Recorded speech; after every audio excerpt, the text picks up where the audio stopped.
All right. Well, my name is Pam Spike. I'm a registered dietitian over at American Family Fitness. I've been a dietitian since 2000. Started at Vanderbilt Children's Hospital as a pediatric clinical dietitian, then moved here, was a dietitian with UCrop Supermarkets. Then I went into nutrition labeling, which I've done for the past 11 years while my kiddos were growing up, and now I'm back into the field of dietetics. I had a chance to sit down and watch a registered dietitian give a presentation the other day, and towards the end there was a little Q&A session. I asked her opinion on the two distinct camps forming around plant-based diets on the one side and high-fat, low-carb ketogenic diets on the other side. What's up, y'all? Red Pill Vegan here once again. Make sure you hit that subscribe button if you like this video. Most of her main presentation was of a generalized nature, covering topics like what constitutes a whole grain. It was pretty solid and she did a good job. You have to understand that Americans are confused about nutrition, and most people either don't know what to do or they know what to do, but they are misinformed. I see this so often, y'all, where people think they know what's healthy. They know what's healthy, but they're overweight or obese or otherwise facing chronic disease, and what they're doing is not working. But they think they know.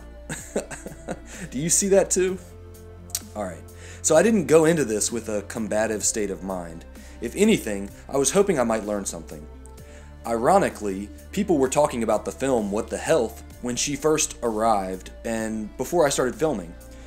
So throughout her presentation, I tried to kick back, smile, and be a good listener. When she started taking questions at the end, I was able to get a few in there. So here comes the clip of one question I got in asking her opinion on ketogenic diets as contrasted to plant-based diets. But it seems like there's kind of two distinct, for people who are interested in optimal health, Yes. kind of philosophies that have developed. And I'm curious if you could speak on maybe the difference between a high-fat diet and more of a plant-based diet. Well, I will say as a dietitian, I am definitely for any type of diet that gets a person eating more fruits or vegetables, that focuses on lean proteins and incorporates enough fiber into it. When somebody goes on either one of those extreme diets, a lot of times they're unable to stay on that for life.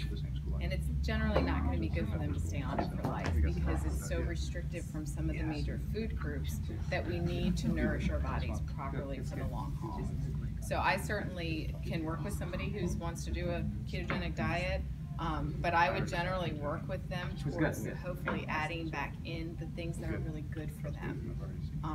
And you know, but everybody's food choices are their own food choices. So, you know, some people work best with an extreme start that maybe helps them drop the weight quickly, but without learning lifelong healthy eating habits, they're going to end up back where they started. So, as a registered dietitian, I'm really only going to provide people with sound research-based information, you know, and I'm only going to make recommendations that are research-based. I'm not going to be, you know, I'm not going to put somebody and recommend a certain diet that's an extreme way of eating to anybody, because some of those diets really need to be monitored by a physician to make sure that everything in their body is okay, or they may need to be on additional supplementation because it's so restrictive.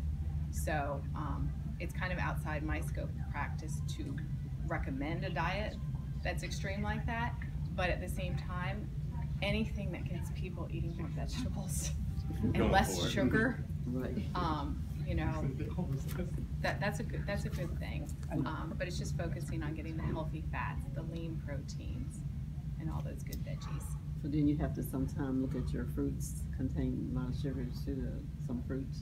Yeah, sure. I mean, yeah, fruit has different sugars in it as well, but you know, if somebody's gonna be better than that It ain't donut that stuff break. in the bag. You know, like it's really hard for me to say to somebody Yeah, that I've had a donut. that sugar in that apple you ate is your Right. problem. Right. You know, like that's not going to be a word that kind of Exactly. comes You out of can't my have 2 mouth. pounds of Yeah, I strawberries agree with at a that. time, Yes, though. you can. Yeah. We ain't gonna talk about You Just that. know. gonna pay for it later on diabetes. And even bananas, you know, people a lot of Yes. times are cutting bananas out, but bananas have a lot of the prebiotics that's Oh, good yeah. for your gut.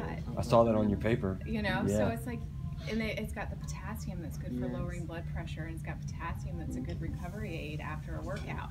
So, you know, Just have them. It's just so much. I have a hard time with, you know, Yeah. with being all upset about fruit intake. Now, fruit juice Yeah. and dried fruit and concentrated fruit that's high in calories, not everybody has a calorie budget that can have all those types of options in them, but the whole fruit is a good choice.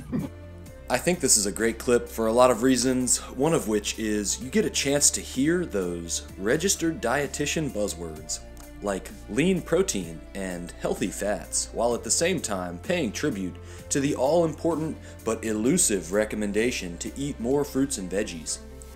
Also, I want to start a discussion amongst my audience here because I don't think the general public has a good concept of what a whole foods plant-based diet is yet, and certainly not the science behind it.